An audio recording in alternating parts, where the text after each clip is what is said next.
Hello everyone, welcome back to Target for IQ.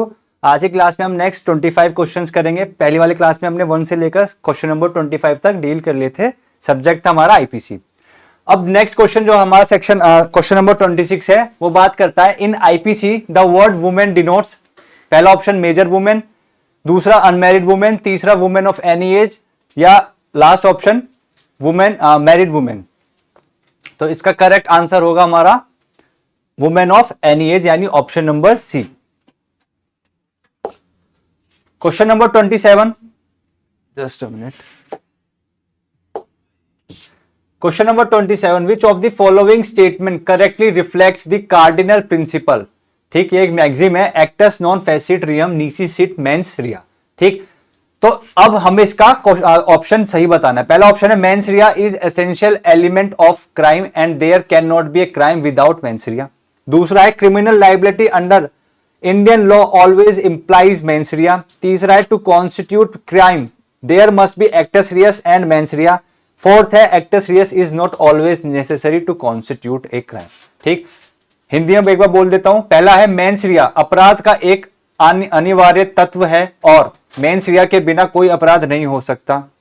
दूसरा option भारतीय कानून के तहत आपराधिक उत्तरदायित्व का अर्थ है मेंस रिया। तीसरा अपराध का गठन करने के लिए एक्टस रियस और मेंस रिया होना चाहिए।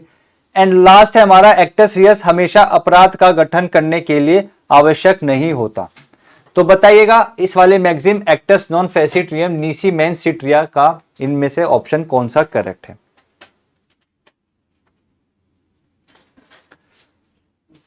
तो जैसे हम जानते हैं कोई क्राइम करने के लिए हमें एक्टस रियस और मेंस रिया दोनों की आवश्यकता पड़ती है, इसलिए ऑप्शन नंबर सी हमारा करेक्ट होगा। Question number 28, under IPC a person is defined as. पहला इंक्लूडिंग एनी कंपनी और body of person whether incorporated और नॉट। दूसरा meaning only individual human beings. तीसरा meaning only as man. Fourth none of the above. तो बताइएगा question number 28 का answer क्या होगा।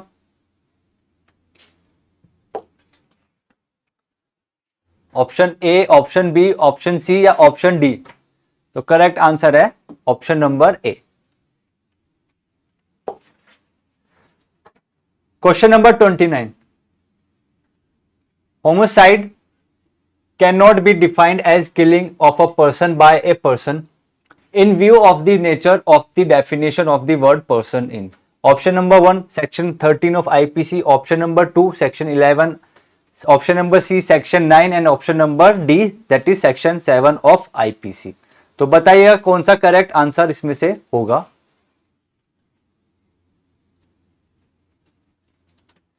पर्सन कहां पर डिफाइंड है।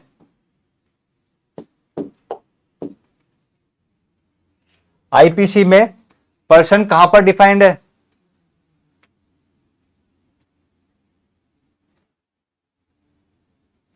Option number 11। ठीक, धारा 11 में हमारा आईपीसी डिफाइंड है, वो पर्सन डिफाइंड है। Question number 30, section 13 IPC which was repealed gave the definition of. IPC की जो धारा 13 है उसमें क्या डिफाइन किया गया था। पहला क्वीन, दूसरा ब्रिटिश इंडिया, तीसरा गवर्नमेंट ऑफ इंडिया या चौथा गवर्नमेंट सर्वेंट। तो बताइएगा सेक्शन नंबर क्वेश्चन नंबर 30 का आंसर क्या है सही। तो आंसर है क्वीन। और कौन से अमेंडमेंट से हटा था ये भी बताइएगा। Question number 31, in context of Indian Penal Code 1860 India means. ठीक, पहला यूनियन ऑफ स्टेट्स, दूसरा कन्फेडरेशन ऑफ स्टेट्स, तीसरा टेरिटरी ऑफ इंडिया या फोर्थ भारत ओनली। तो बताइएगा कौन सा आंसर सही है क्वेश्चन नंबर 31 का।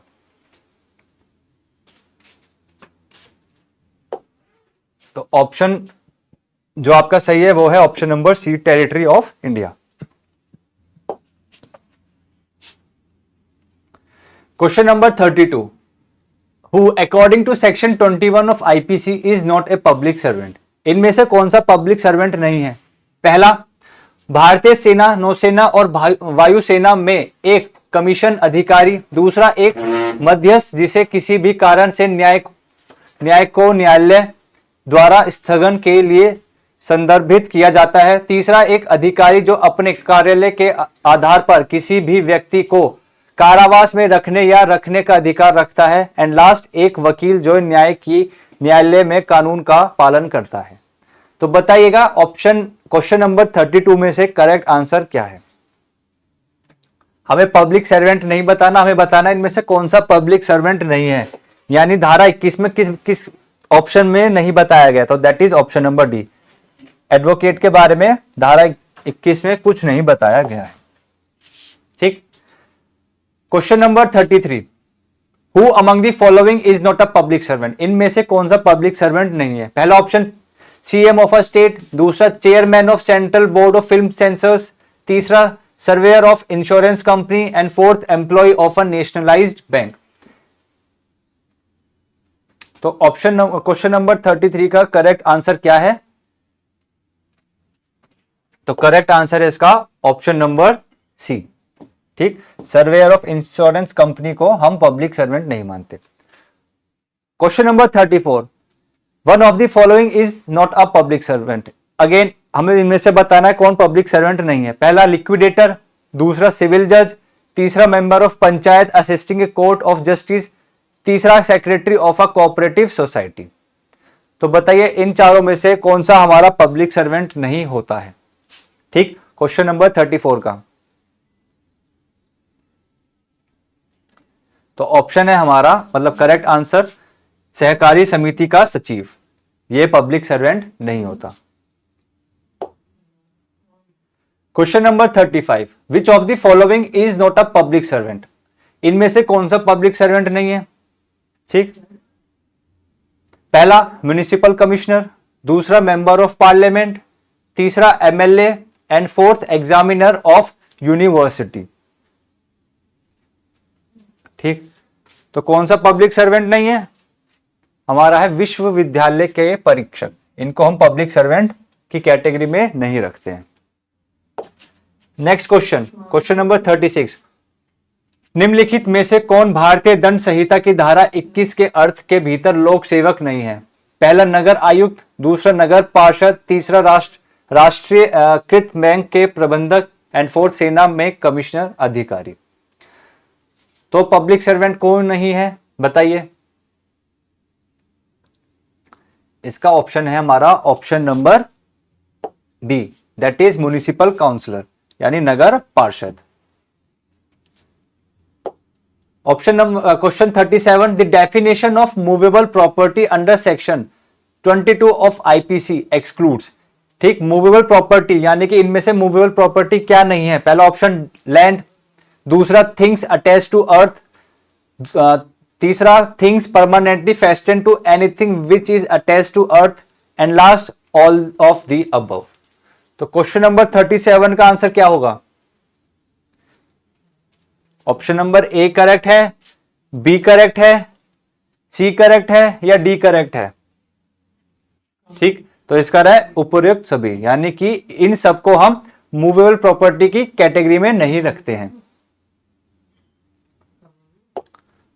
Question number 38, when person gains something by a lawful means to which he is not legally entitled, it is cheating, wrongful gain, fraud, causing injury which is likely to cause death।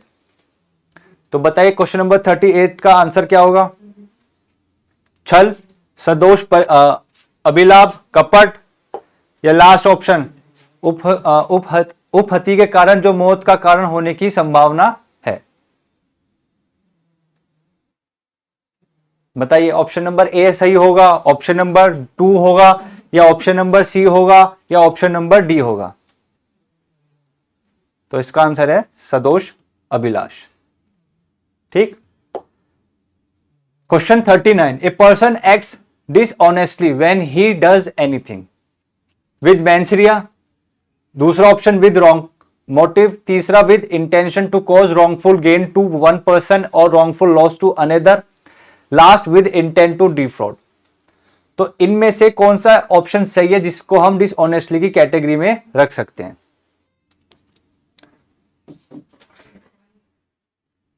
तो इसका answer है with intention to cause wrongful gain to one person or wrongful loss to another. That is option number C हमारा correct option है.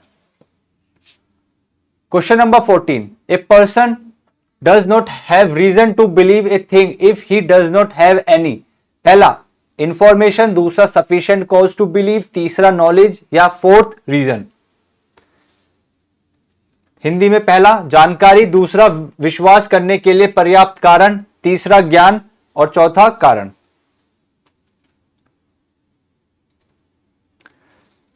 तो इसका correct answer होगा sufficient cause to believe. ठीक, reason to believe में क्या include नहीं है? Sufficient cause to believe. तो ऑप्शन नंबर बी हमारा सही होगा. Question number 41. A person causes one thing to resemble another thing to practise deception is said to commit. ठीक, पहला डिसेप्शन, दूसरा फ्रॉड, तीसरा काउंटरफीट या फोर्थ टेम्परिंग. क्या करेक्ट आंसर होगा इसका? हिंदी में देख लेते हैं. पहला धोखा, दूसरा धोखाधड़ी, तीसरा नकली या चौथा छेड़छाड़. तो इसका करेक्ट आंसर होगा नकली, that is counterfeit. Question number 42. Valuable security is defined in. Valuable security जिसको बोलते हैं हिंदी में मूल्यवान सुरक्षा को परिभाषित किस धारा कौन से एक्ट में किया गया, सब्जेक्ट में किया गया है? सीआरपीसी, दूसरा सीपीसी, तीसरा एविडेंस एक्ट या चौथा आईपीसी. वैल्यूएबल सिक्योरिटी को कौन से एक्ट में, कौन से सब्जेक्ट में डिफाइन किया गया है, यह बताइए. क्या सीआरपीसी में डिफाइन किया गया है, क्या सीपीसी में, एविडेंस में या आईपीसी? तो इसका करेक्ट आंसर है आईपीसी. ठीक. क्वेश्चन नंबर 43 बोलता है which one of the following is not a valuable security. यानी ये चार ऑप्शंस दिए, इनमें से कौन सा एक ऑप्शन को हम वैल्यूएबल सिक्योरिटी कैटेगरी में नहीं रखेंगे. पहला ऑप्शन है a postal receipt for an insured parcel, दूसरा है रेंट नोट, तीसरा है प्रोमिसरी नोट एंड चौथा है डीड ऑफ डाइवोर्स. हिंदी में पहला ऑप्शन बीमा पार्सल के लिए एक डाक रसीद, दूसरा एक किराया नोट, तीसरा एक वचन पत्र एंड चौथा तलाक विलेख. तो बताइए क्वेश्चन नंबर 43 का आंसर क्या होगा? तो इसका होगा तलाक विलेख, that is deed of divorce. वो हम वैल्यूएबल सिक्योरिटी में इंक्लूड नहीं करेंगे.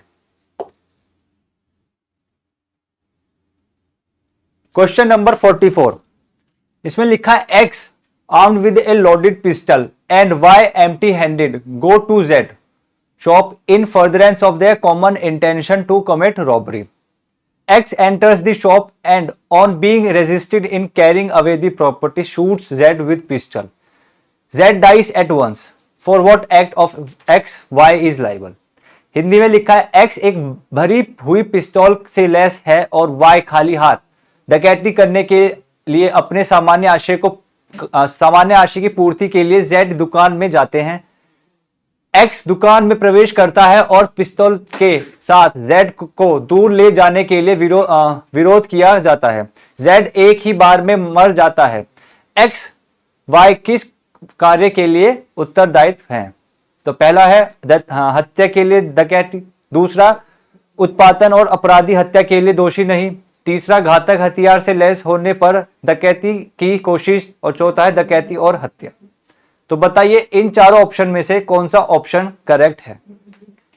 एक बार ध्यान से पढ़ लीजिए.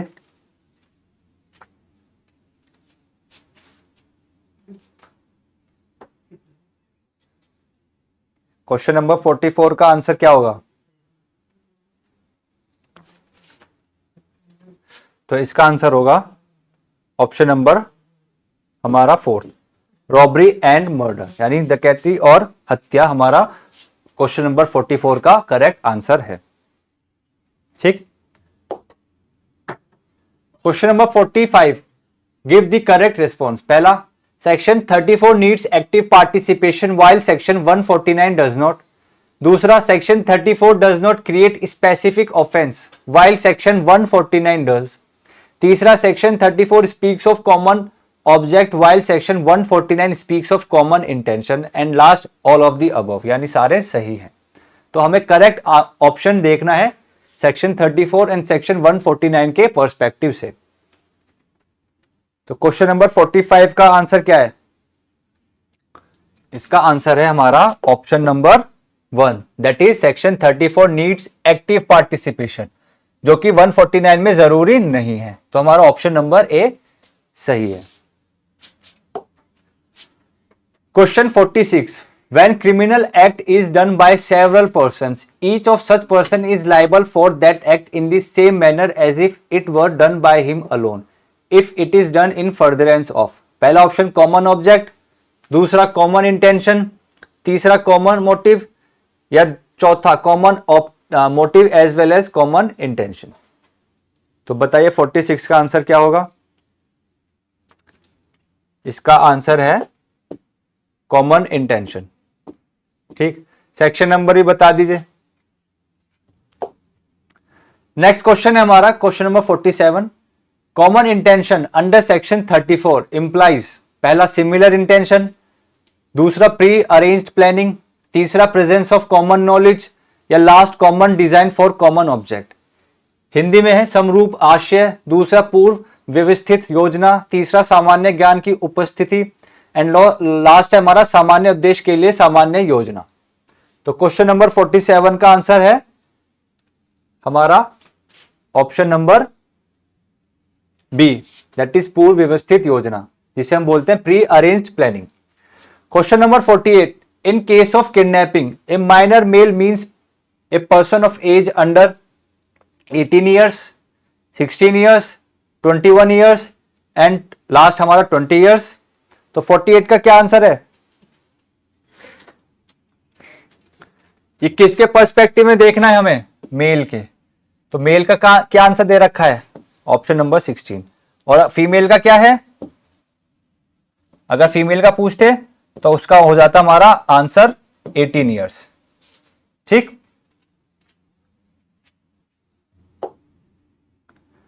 Question number 49, A holds Z down and fraudulently takes Z's jewels. What offense A has committed? पहला थेफ्ट, दूसरा रॉबरी, तीसरा एक्सटॉर्शन एंड लास्ट है हमारा डेकोइटी। 49 हिंदी में देख लेते हैं। A Z को नीचे रखता है और धोखे से Z के गहने ले लेता है। A ने क्या अपराध किया है? पहला चोरी, दूसरा लूट, तीसरा उद्यापन एंड चौथा हमारा डकैती। तो बताइए 49 का क्या आंसर है? तो इसका करेक्ट आंसर है option number B, robbery. Last question, the principle of common intention applies only when at least 5 persons involved, at least 2 persons involved, at least 1 person involved, या none of the above. Hindi में कम से कम 5 व्यक्ति शामिल हो, कम से कम 2 व्यक्ति शामिल हो, कम से कम 1 व्यक्ति शामिल हो, या उपरोक्त में से कोई नहीं। क्वेश्चन नंबर 50 का करेक्ट आंसर बताइए। कॉमन इंटेंशन जो हमारा सेक्शन नंबर 34 में बताया गया, उसके लिए कितने व्यक्तियों की जरूरत है मिनिमम? तो मिनिमम चाहिए हमें कम से कम 2। ठीक, तो हमारा ऑप्शन नंबर बी। तो ये अब तक हमने आईपीसी टोटल क्वेश्चन 50 कर लिए हैं, जो आपके डिफरेंट स्टेट्स में पूछे हुए क्वेश्चंस हैं। अगले नेक्स्ट वीडियो में 25 क्वेश्चंस करेंगे, वो भी हमारे जो अलग अलग स्टेट से पूछे हुए क्वेश्चंस हैं वही डील करेंगे। तो मिलते हैं नेक्स्ट वीडियो में। Thank you.